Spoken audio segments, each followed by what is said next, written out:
Sure? Is this clear? Yeah.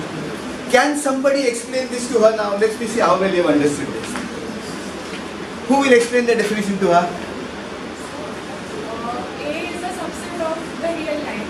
Capital A. Yeah. Capital A is a subset of real line, and it will be regarded as an open set if for every small a, That is every element of A. and every element of A, there exists a point whose distance At least one. There exists at least one neighborhood. one neighborhood whose distance is an integer point, which is entirely contained in the. So what she's saying is, you're right, but except we need to be more precise in defining, right? Okay. See, what you should say is, what she's saying but what she's not saying is that think of the real number. Think of a subset of the real number. It could be a proper subset or the whole number line itself, like this is, right? Think of one point in this set, which will also be a point on the number line. Now, if every point of this subset has the property that there exists at least one neighborhood, delta neighborhood around this point, which is contained entirely within the set A, then we'll call the set A an open set. Are you now clear? Now can you tell me the definition? Go ahead. Yeah. No. So we are here to spend time. So go over what I told you and then repeat it back to me. Doesn't matter if you make mistakes, then I'll be able to correct you and all of us will benefit, because just like you, there are quite a few here who are silent. The neighborhood will be the interval. No, see, suppose this is 1. If you think of a neighborhood of length 1, then you will be given all points between 0 and 2, not including 0 and 2, which are infinitely many points.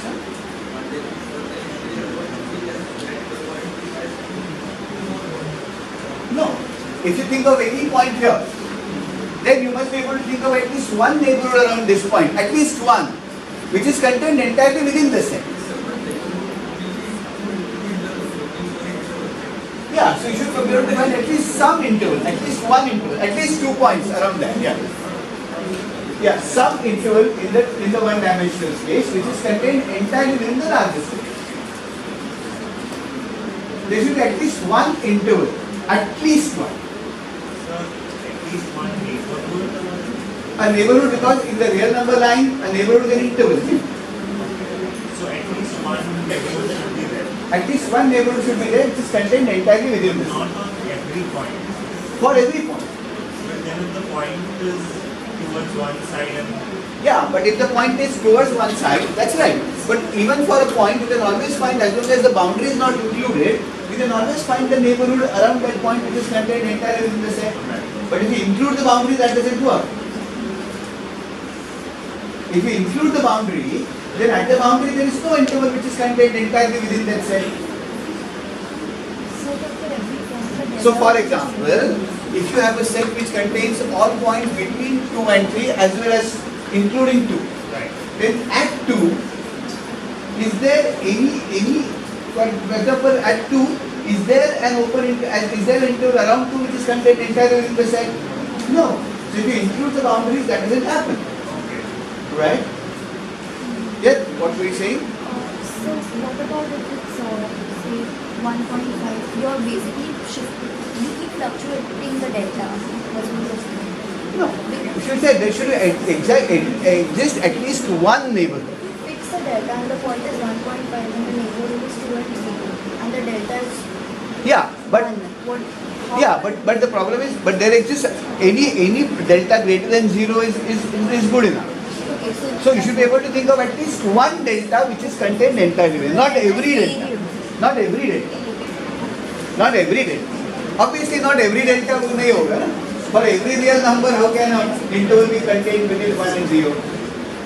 Problem is, point is you have to show at least one. So by that standard, should not be there exists at least a delta which exists. there exists a delta. As long as there exists a delta. So at least one neighborhood corresponding. Yeah, that's right. So there is a delta, there at least one neighborhood which will be contained.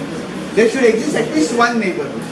Or at least one delta, because the delta defines the neighborhood around that. That's a matter of choice. If you write epsilon, write epsilon. It's just a symbol. Yeah, it's like whether you want to name your dog Marty or Eddie.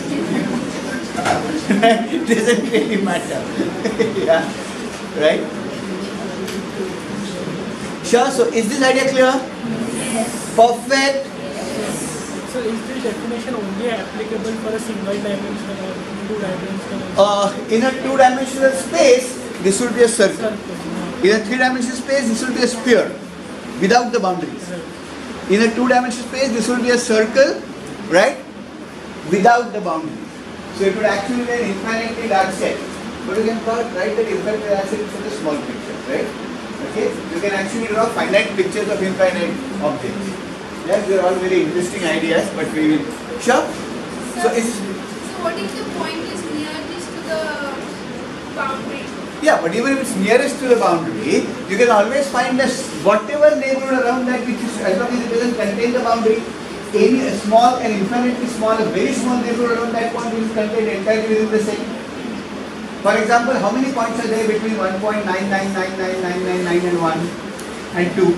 How many points are there between 1.99999 and 2? Infinitely many. So you can always think of at any point, as long as 2 is not there, you're fine. If you include 2, then 2.00000 is not in your set. So you don't have any delta which will give you that property that the whole neighborhood around delta is contained within the set. Right, folks? Sure? Okay.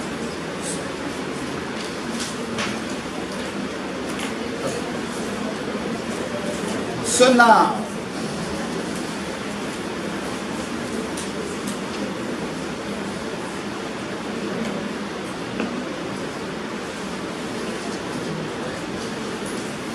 all of you now understand, for example, why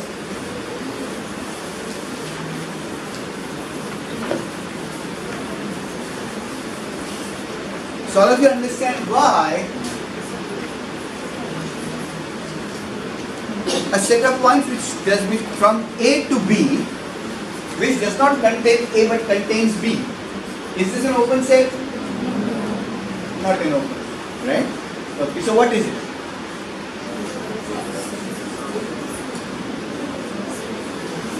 What is it? Okay? We'll come to that point very soon. So, now,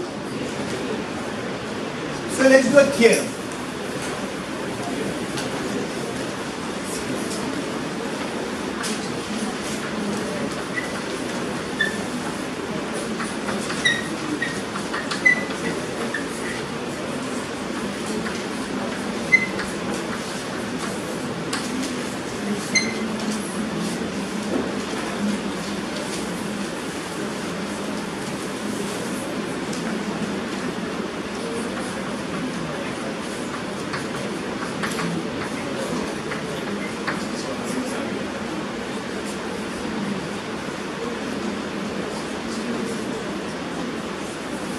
How will you prove this? The union of any collection of open sets is open. Any collection, okay?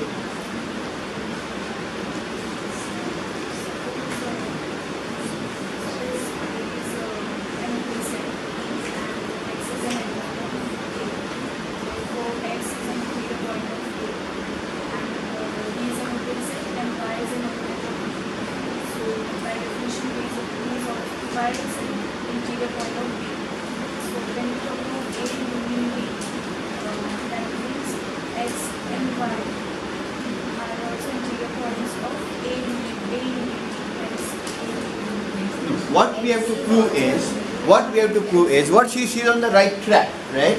But we need to take her ahead a little bit, right? She's almost there, but थोड़ा push देने का जरूरत है. What are we trying to prove is, if A is an open set, That is if every point of A is an interior point. B is an open set. So every point of B is an interior point. Then we have to prove that if you think of the set A union B, A union B is another set, right? For A union B to be open, we have to prove that every point of A union B is an interior point of A union B. That's what we have to prove. Is the proof clear to everybody? We are saying A is an open set, so every point of A is an interior point. B is an open set, so every point of B is an interior point. When will A union be an open set? If every point of A union B is also an interior point. Right? Okay. So now let's try to prove that.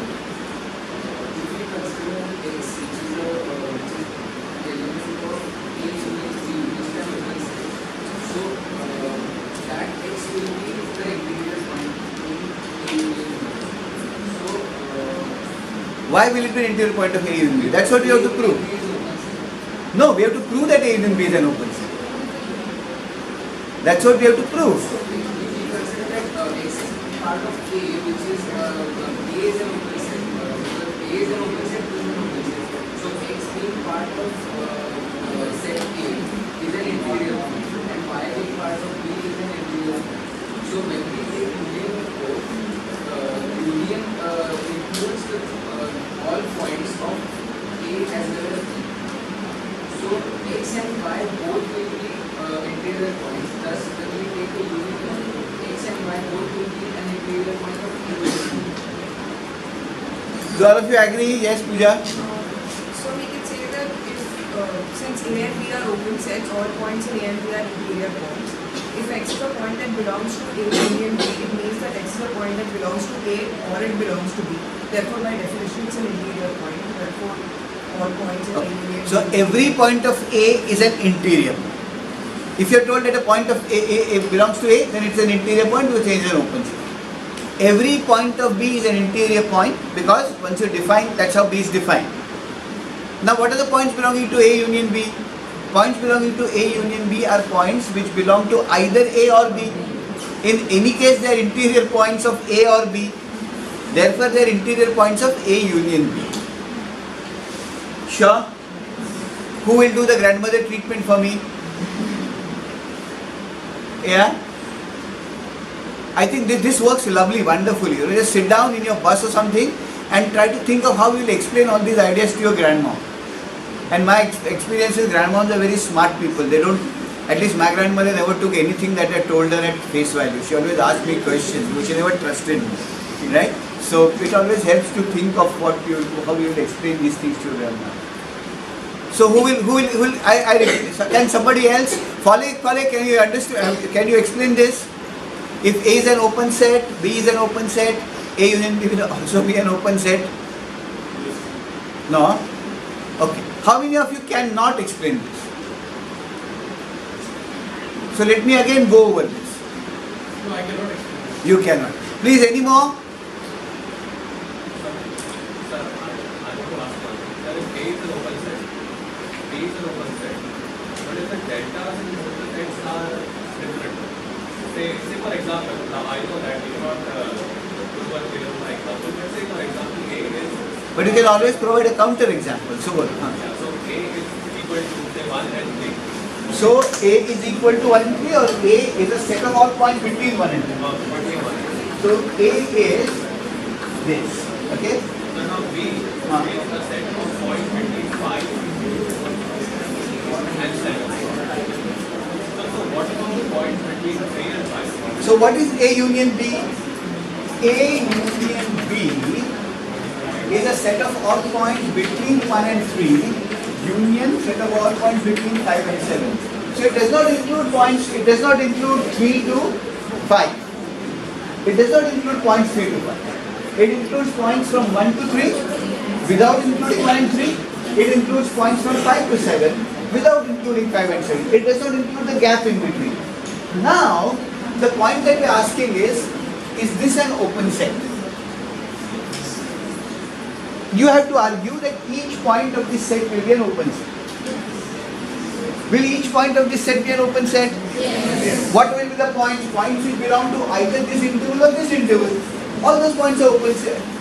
All those points are interior points. Because by definition both the sets are right. And therefore we will say that A union B is an open set.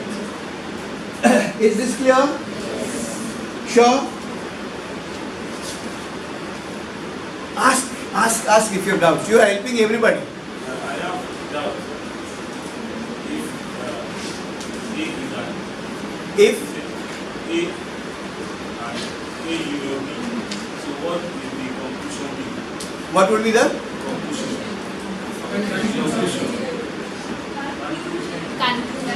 Conclusion, the final answer. No, you are not finding. All that you are saying is A union B is a set of all points which lie between 1 and 3 and 5 and 7. Set of all points A union B is simply a set of points lie between 1 and 3 and 5 and 7. So it's not a set of points between 1 and 7. No, it's not a set of all points between 1 and So 7. it's 1, 3, 5, 7. Yeah, it's points 1 and 3 and or 5 and 7. Union is or. Union means or. Intersection means and. Right? So what will be the intersection of these two sets? Intersection of these two sets intersection will be empty. Because there are no points which belong to both the sets. We are thinking of when you say union is or. Sure? That depends upon whatever delta you choose. There could be any number. Delta is any number. There exists at least one delta around every point, so that the point is contained entirely, that the neighborhood is contained entirely within the set. That could be any delta.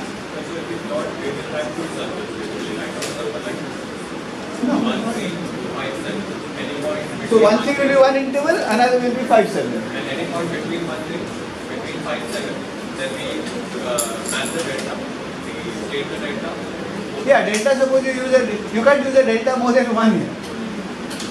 Delta less than 1. By definition, delta here is less than 1. So we will have two circles. Yeah. If you have, for example, on the real number line, you have two intervals.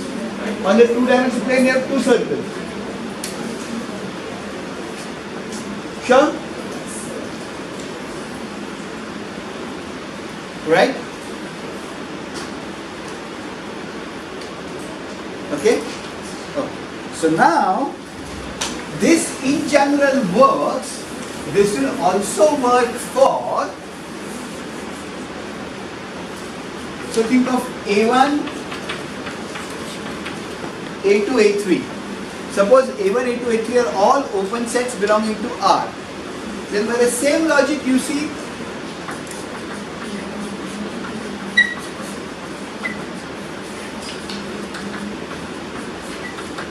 is also an open set. Union A1, union A2, union A3. Will be an interval here, an interval here, an interval here. Set of points belong to the first interval or the second or the third interval. Yeah? So union AI will be an open set. In general, if I do this, it will continue to be an open set. Yeah? It will continue to be an open set. In fact, so what I have here is, I can think of A1, A2, A3 as a family of subsets of R. A1 is a subset of R, open subset of R. A2 is an open subset of R. A3 is an open subset of R. So we can use the word collection or you can use the word family. Right? So any family of sets or any collection of sets, okay, which are open, their union will also be open sets. The union will also be an open set. Right? Okay, so now, so this is one proof that we've done.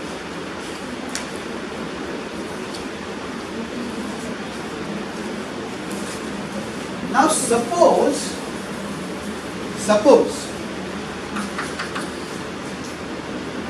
A1 is an open set, okay, in R. So it's an open interval in R. So A1 is a subset of R. and suppose both of them are open. Yeah? What can we think of A1 intersection A2?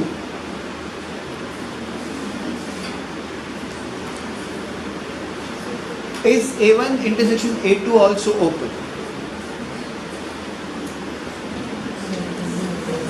Yes? No? Batao muझको. Why do you think not necessarily? First, why do you think yes, and then secondly, why do you think not necessarily? It's not, I don't know, not necessarily, but if it's a null set, then it is not an open set. But a null set is not an open Yes, set. that's what I'm saying. If it's A and A1 intersection A2 will be a null set, it will not be an open set. And necessarily because if X belongs to A1 intersection A2, ideally, then it belongs to both A1 and A2. So that means it has to be an interior point because A1 and A2 are both. Okay. So as long as, so first let's start asking the question. If A1 intersection A2 is a non-null set, we'll deal with the null set soon, right? The null set is actually a very funny set. Okay? It's fine, we're going to come to that null set point because it's hard to say whether it's open or closed. Right? Similarly for the real number, it's very hard to say whether open or closed. Okay, so we're going to come to that point. Sure? At least for the null set, it's a problem. So, okay. So now, let's think of, so suppose A1 intersection A2 is a non-null set. So there are some points in A1 intersection. Where do the points belong to? They belong to A1 and A2. Because A1 is an open set, every point of that set is an interior set. So there is an open neighborhood which belongs to A1 around that point. There is an open neighborhood at that point which also belongs to A2. Right? And therefore there is an open neighborhood around that point which belongs to A1 as well as A2, and therefore it is an intersection A1 intersection A2. A1 intersection A2 is a open set. So intersections of similar logic would apply.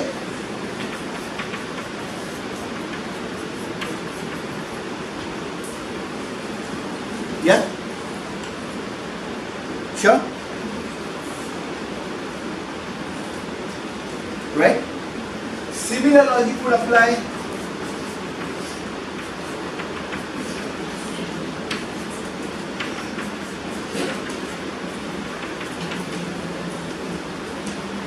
Now what I'm asking you is a very interesting question. When I did this, I showed you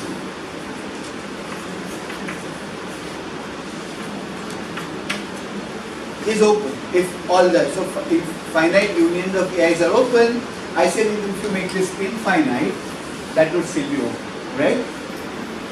We have come to a point where we said finite intersections of open sets are open. Finite intersections of open sets are open. What do you think about infinite intersections of open sets? I'll give you an example. Not open? Not open. Very good. You've been able to, so think of the set. Okay? So think of, I'll take an example here. Think of the set. Think of the set. Okay? So think of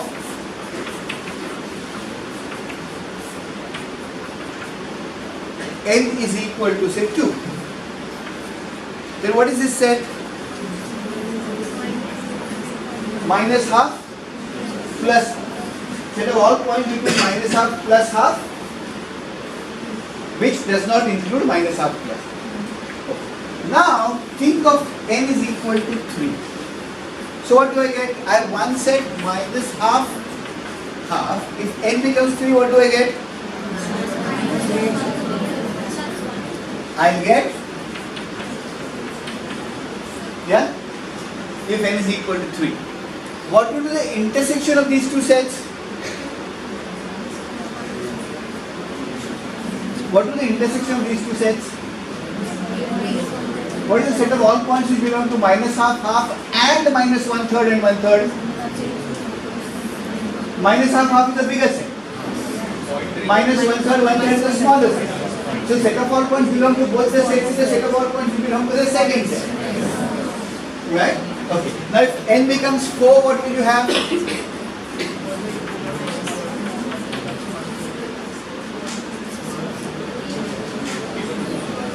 So the intersection of these three sets will be what? So what is happening to these sets? Small. So I can write here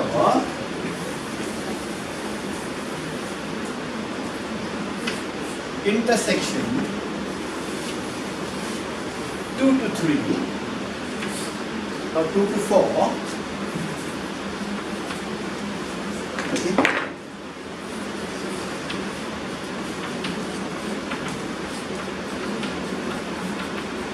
Yeah?